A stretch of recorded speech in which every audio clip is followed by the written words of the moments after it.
Magandang gabi mga kaibigan, update po tayo ngayon sa lagay ng ating panahon para bukas po ito para ma-monitor tayo at alam natin ang lagay ng ating panahon.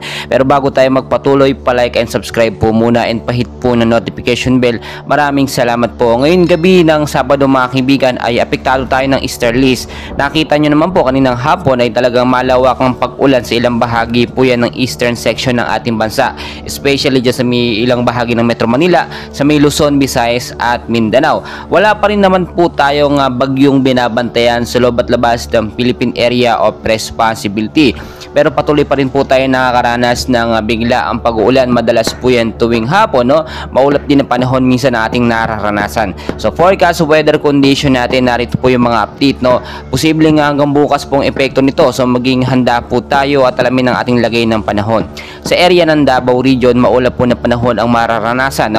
Posible po bukas ng hapon maulap at posibleng magkaroon ng mga isolated light rains to heavy rainfall pagdating naman sa gabi. So dulot po yan itong easterlies na patuloy pong nagbibigay ng pag-ulan sa ilang bahagi ng ating bansa. Easterlies po yung mainit na hangin na nanggagaling po sa karagatang Pasipiko. Ang siya nagbibigay ng moderate to heavy rains pagdating po yan sa may gabi mga kaibigan. Sa area po ng Caraga, Eastern Visayas, Bicol Region, Aurora at Quezon, maulap din po na panahon ng posibleng maranasan sa may bandang hapon.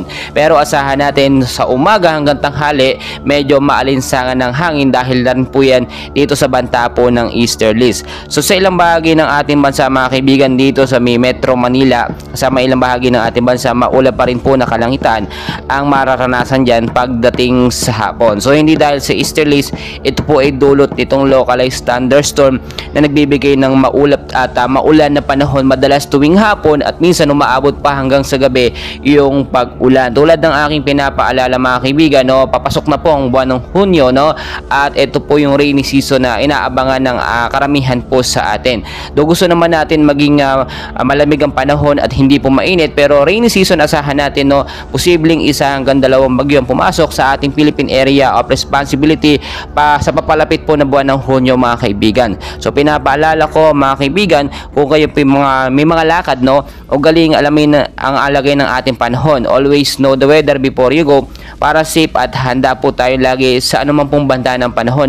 May bagyo man po yan, easterlies, kainit po yan, update ko po kayo sa ating kaganapan. So please mga kaibigan, huwag kalimutan mag-like and subscribe for more weather updates. Maraming salamat.